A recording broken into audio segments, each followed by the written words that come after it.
इनको जैसे राज्यसभा के लिए इनको दे दिया गया है। ये इनका कहना था कि भाई हम स्वाभिमानी आदमी हैं तो कैसे हम हट जाएं। तो उस पे बीजेपी वालों से इनका साठगांठ हुआ है। अच्छा, कि जो नॉमिनेशन का जो फॉर्म होता है वो आप गलत भर दीजिएगा, अच्छा, ऑटोमेटिकली रद्द हो जाएगा। हाँ। ये सबसे बड़ी खबर है कि पवन सिंह अब काराकाट से चुनाव नहीं लड़ेंगे। ये संतोष रेणु यादव बहुत बड़ा खुलासा किया है। पवन सिंह जी लिखित देंगे कि वो चुनाव में पीछे नहीं हट रहे हैं। पवन सिंह जी लिखित देंगे कि चुनाव जीतने के बाद वो जैसे बीजेपी में नहीं जाएंगे। काराकाट निर्दलीय प्रत्याशी पवन सिंह से जुड़ी एक सबसे बड़ी खबर सामने आ रही है कि पवन सिंह अब चुनाव नहीं लड़ेंगे। संतोष रेणु यादव जी हैं, उस मुद्दे पे आज हम इनसे बात करेंगे। क्या पवन सिंह किससे डर गए, क्या बोलना चाहेंगे? भाई आप तो बड़ा डंका पीट करके बोल रहे थे। बिल्कुल बिल्कुल।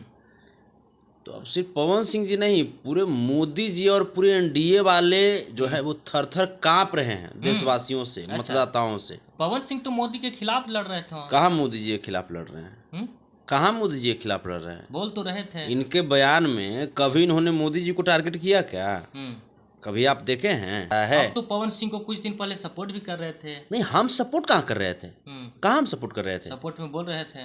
मैंने कहाँ सपोर्ट में हम बोल रहे थे? बताइए ना एक आध को। मेरी शुभकामना, हम शुभकामना दे रहे थे, क्योंकि वो इंडस्ट्री के कलाकार हैं तो कलाकार के नाते एक शुभकामना हम दे रहे थे। सपोर्ट कहाँ कर रहे थे? किनसे डर गए? अक्षराज सिंह के बारे में खबर आई कि अक्षराज सिंह काराकाट जाएगी उपेंद्र कुशवाहा के सपोर्ट में। हो सकता है, हो सकता है ऐसा, इसी बात से डर गए होंगे।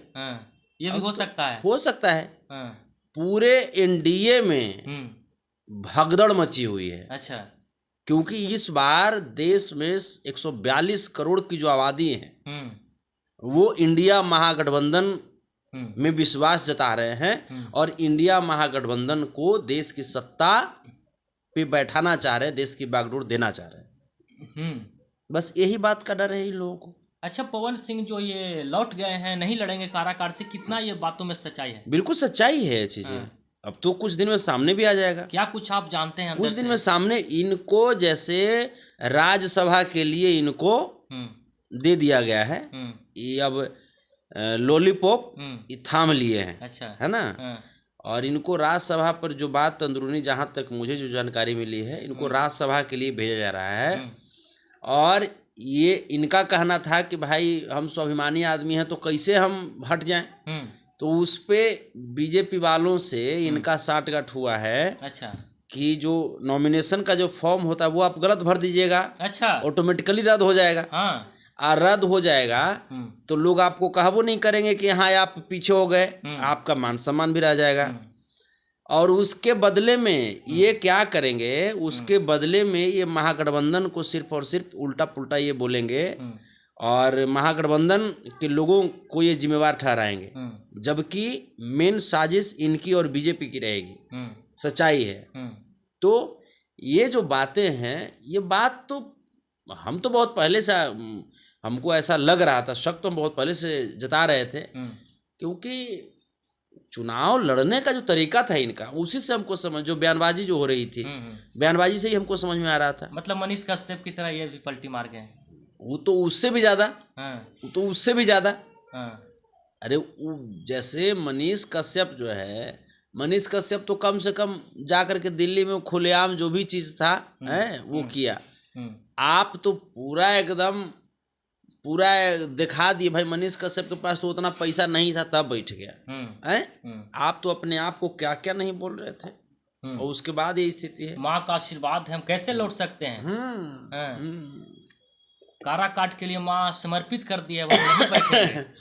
वही बात कर रहे हैं ना। ये तो वहां के लोगों को, अब आप समझिए कि जो लोग जाति पाति से हट करके, जो लोग इनको सिर्फ एक एजेंट, एक आर्टिस्ट के रूप में इनको सपोर्ट कर रहे थे, एक आर्टिस्ट, एक भावनात्मक आर्टिस्ट समझते हुए, जहां तक हम भी समझ रहे थे पहले, आप बताइए कि उन लोगों के दिल पे आज क्या चोट लगा होगा? बिल्कुल, क्या चोट लगा होगा? जो पवन सिंह के सपोर्ट में उतरे थे। वही बात है ना। जैसे ये लोग सिर्फ और सिर्फ, और बहुत सारी बातें हैं, बहुत सारी अंदरूनी बात, तो परत दर परत बात जो है वो खुलेंगी ही, लेकिन ऐसा नहीं करना चाहिए, नहीं करना चाहिए। हाँ। और नहीं तो जैसे हो सकता है कि इंटरव्यू देखने के बाद हो सकता है वो काउंटर उधर से है ना बात विवाद, तो आपके चैनल के माध्यम से मैं पूछना चाहता हूँ कि ठीक है, अगर आप कहते हो कि आप नहीं पलट रहे हो या आप नहीं हट रहे हो,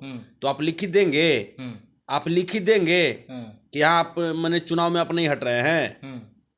अरे तो ऐसा आदमी है, मैंने इनके बारे में क्या कहा जाए। अच्छा, तो लोगों को गुमराह करें, इसका मतलब बिल्कुल गुमराह कर रहे हैं। क्या ये लिख देंगे कि ये भाजपा के एजेंट नहीं है पवन सिंह? तो पवन सिंह जी भाजपा के एजेंट हैं। पवन सिंह जी भाजपा के एजेंट है, सिर्फ और सिर्फ उपेंद्र कुशवाहा जी से इनकी जातीय दुश्मनी है। इस वजह से यहाँ पे काराकाट में चुनाव लड़ने के लिए आए थे। तो अच्छा, ये सच्चाई है। पवन सिंह जी लिखित देंगे कि वो चुनाव में पीछे नहीं हट रहे हैं। पवन सिंह जी लिखित देंगे कि चुनाव जीतने के बाद वो जैसे बीजेपी में नहीं जाएंगे। अच्छा, तो लेकिन पूरी तरह से ये तय है कि पवन सिंह अब हट रहे हैं। तो ये राज्यसभा जा रहे हैं। अच्छा, वहां के लोगों को ठग लिए, जितना पैसा खर्चा हुआ सब भाजपा वाला पैसा इनको दे दिया। अच्छा, तो क्या पैसा पर डील हुआ पवन सिंह का? बहुत कुछ, गांधी बाबा में बड़ी ताकत होता है। अच्छा, हाँ। तो ये सबसे बड़ी खबर है कि पवन सिंह अब काराकाट से चुनाव नहीं लड़ेंगे। ये संतोष रेणु यादव बहुत बड़ा खुलासा किए हैं कि अब पवन सिंह काराकाट से चुनाव नहीं लड़ेंगे, बीजेपी से उनका कुछ बातचीत हो गया है। बाकी हमारे साथ आप जुड़े रहिए। वीडियो देखने के लिए बहुत बहुत धन्यवाद।